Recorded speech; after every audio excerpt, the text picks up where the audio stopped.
From ABC, this is World News Tonight with Peter Jennings. Good evening. We begin again in China. How long it seems since last Saturday in the violence of Tiananmen Square. There are further signs tonight that any power struggle within the leadership, which may have occurred this week, have been resolved. Deng Xiaoping has proved that once again he is China's great survivor. If you believe the rumors this week, he was dead or dying.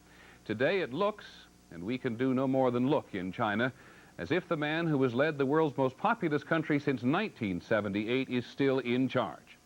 Our first report from Beijing is ABC's Jim Laurie. China's senior leader emerged at the Great Hall of the People, putting to rest rumors of grave illness or death, and confirming that he approved the military action of last weekend. Deng Xiaoping praised the troops and condemned what he called counter-revolutionary violence. It is now clear who is on top.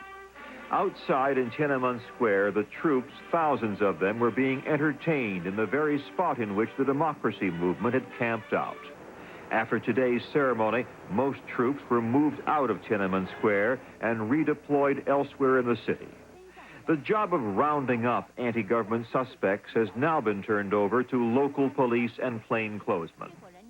Chinese TV showed many arrests carried out all across the nation. So far, the arrests seem to have been confined to workers and others who supported the students.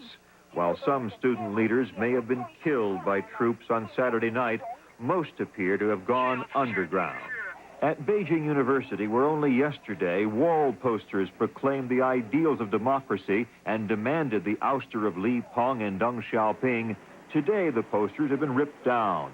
A water truck washed away the remnants. But taking pictures here angered campus security. Several foreign television crews have lost their cameras to security guards, and all foreigners have been warned to stay off the streets at night. But despite the efforts to instill fear, at People's University, we found some still willing to talk and to believe. The democracy movement has gone into hiding, we were told.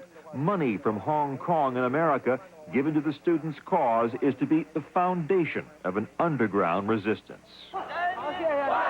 We reminisced today near campus with a young graduate student whose identity must be protected. I am still optimistic, he said. We sought to split the Communist Party, promote the moderate forces. For now, we have failed. But Deng Xiaoping is old and we are young. When he is gone, we'll have our chance. And you will see. Jim Laurie, ABC News, Beijing.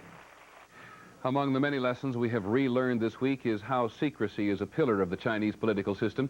In his news conference last night, President Bush recalled his years as the U.S. ambassador to China. The only way to tell who was winning, he said, was to see who emerged in public, who stood next to whom on the political stage. And so it was today. Here's our Beijing Bureau Chief, Todd Carroll. With his appearance on television, 84-year-old Deng Xiaoping was sending a message to the Chinese people that he and other aging revolutionaries still hold power and that the army is right behind them. Deng expressed sorrow for the troops who died last weekend. He said they never forgot the people. He said they were martyrs.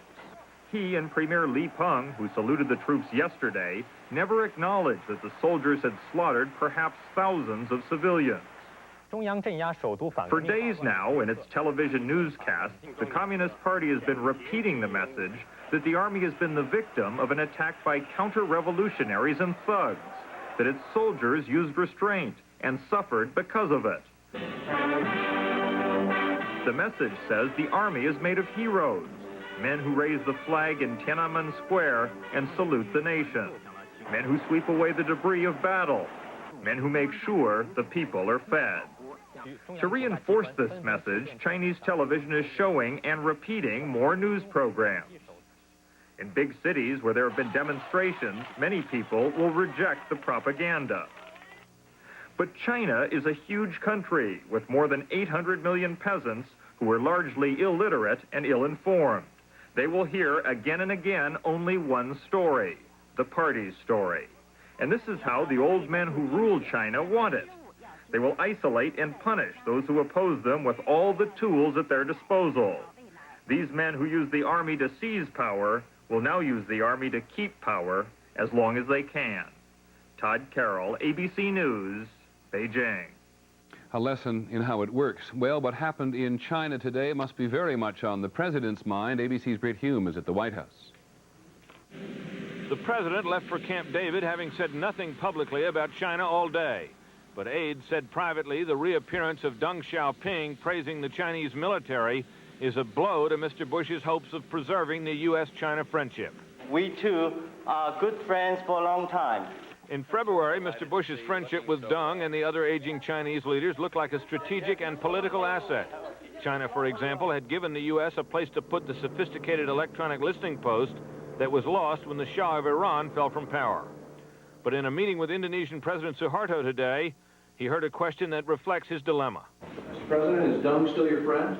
The president, consistent with his policy on questions in photo opportunities, didn't answer. But at his briefing today, Press Secretary Marlin Fitzwater said the president is still trying to reach Deng by telephone. At the same time, Fitzwater raised the rhetorical stakes a notch by calling last weekend's shooting of students murder, adding, it will impact relations with this country for a considerable period of time. The administration would hate to lose the strategic friendship developed with China over many years.